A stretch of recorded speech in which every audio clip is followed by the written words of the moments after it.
retired US Secret Service... We need to explain this because there is a dog on set before Janie reads the story about the dog. Yeah. Dr. Katrina Warren is here with a little chocolate lab. A little early.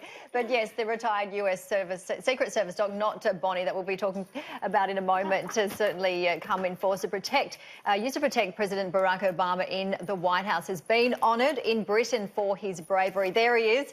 And Hurricane is certainly getting that merit for his work fighting off an intruder in 2014. The charity's director says that despite him suffering a ferocious assault during the incident, he never gave up. He is, in fact, the 31st animal to receive the award, known as the animal version of the Order of the British Empire, and the first one from outside of the UK. And that's not a bad way to start, Dr. Katrina Warren, is it? Well, as we see the chocolate lab do what they do, looking for food. But so many animals do such wonderful work to help humans. Oh, look, they really do. And there's more and more studies coming out showing that they are a benefit for mental health and a benefit for lifestyle changes. Obviously, you've got to love pets, but if you do love pets, I think we all know that they make us happy. But for someone that may be perhaps lonely, they give you that company and that unconditional love.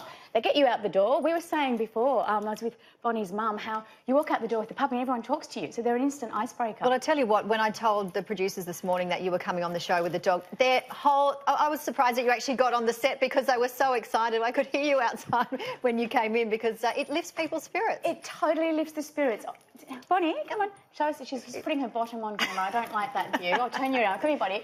It certainly does, and I think just the act of stroking a pet is calming as well. And for people that are on their own, that sense of touch, that feeling of actually having something you can touch and have affection with. What do you want? Where's your mum? She's pretty cute. Oh, yeah, she's beautiful. She's 14 weeks. She's a little bit bigger than I recall, but she's, you know, she's doing well here. We had a Labrador and he was great. Wally, I loved him. Unfortunately, we don't have it anymore, but you've got to keep your shoes away from young Labradors. You've got to be very careful. They love to chew, so she's just hitting that point now where, yes, everything is fair game within the house. So adolescents, as you know, adolescent labs and puppies actually become quite, you know, behavioural issues if they're not managed well. Yeah, the question I wanted to ask you also is, I love the charity. Hello. I love the charity Paws. Paws is a fantastic charity where dogs go to ill people in hospitals, and it's extraordinary to see the reaction, particularly those who are in palliative care and other very difficult circumstances. It's amazing, and often I've done a lot of work in nursing homes as well, and you take the pets in, and often it brings back those feelings of a time when you did have a pet, and people will start talking, some of the elderly will start talking about pets, and some of the studies are showing for people with Alzheimer's,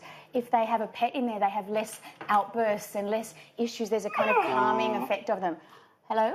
What about for people who perhaps can't have a dog because they might live in a unit? What about birds and other animals?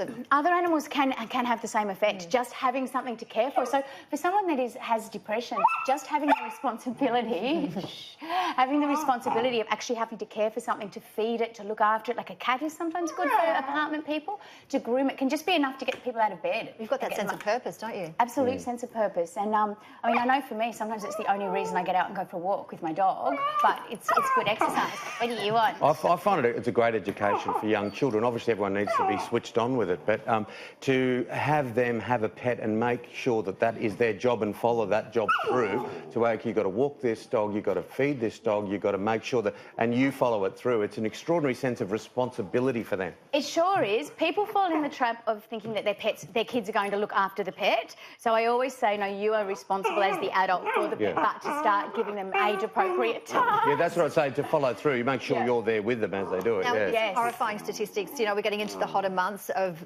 kids and dogs and animals being locked in cars, and it's frightening, isn't it? And there's new laws now. It is. You cannot leave a pet in a car with warm temperatures. Oh my gosh, look at her. She's gone right in for my treat. Take the whole lot, Bonnie. Labrador. Not shy. Labrador. Yeah, that's it. That's one thing to be aware of. The temperatures yesterday was extraordinarily hot in Sydney. Temperatures are hot. The temperature in a car can rise very, very quickly. And also the pavements can get very hot. But you ate the whole treat, so we're meant to last the whole segment. Is that all you've given me?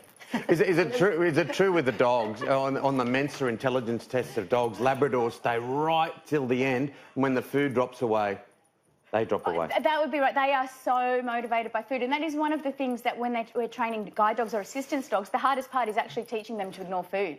So they're not trained with food-based because they're so obsessed with it. So imagine being a Labrador and going into a shopping centre and not being allowed to touch a morsel. So it's a big training thing. What about ticks? Yes, so back to the summer issues. Ticks are out in force all up the east coast of Australia, so from North Queensland right down to Victoria, parts of Victoria, and they are deadly. So if you are travelling, and this catches a lot of people out, if you don't live in a paralysis tick area and you're travelling for school holidays or whatever to the coast, make sure you use your tick prevention. And there's loads of great preventions on the market, and also give your pet a check every day.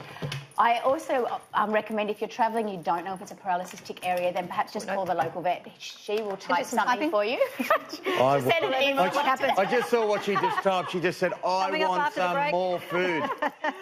And snakes are out as well. Yeah. So the warmer months have brought the snakes out, and they are obviously deadly. So the best thing is if you're going bush with your dog, have it on a lead is the easiest way. Don't let it run through the scrub. Okay. Focus puller. You are a focus puller.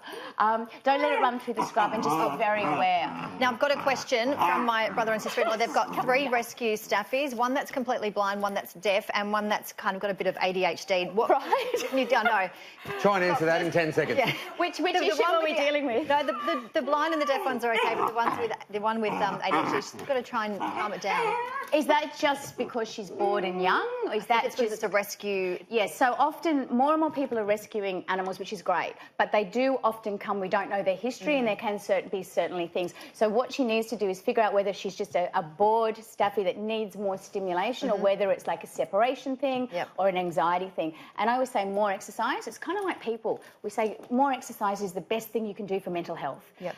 With dogs, more exercise will help them rest more, sleep more, relax more when you're not around. So I would say more exercise and giving them things to do. Obviously, with more than one dog, you need to be safe, but giving her something to chew, a Kong toy stuffed with food, we know that chewing actually relaxes dogs. So we know for us, stroking a dog relaxes us, but the act of chewing for a dog actually helps them chill out. Interesting, yeah. And animals, just extraordinary, that their effect on people, their state of mind. I always love the comment from Johnny Tapp, who I've worked with a lot. He said it's amazing what the outside of a horse can do the inside of a human being. Just can do so much wonderful things. So true. I mean, look at the Pups in Prison program, where you can have the hardest crim, and they get given a pup to look after. It completely changes their life. Yeah. Thanks for coming in, Katrina. I love how you can talk and concentrate at the same time where you've got this dog to control. You're used to it. I'm very used to it. I'm sorry about that. No, that's fine. Keep me here for a while. Thank you.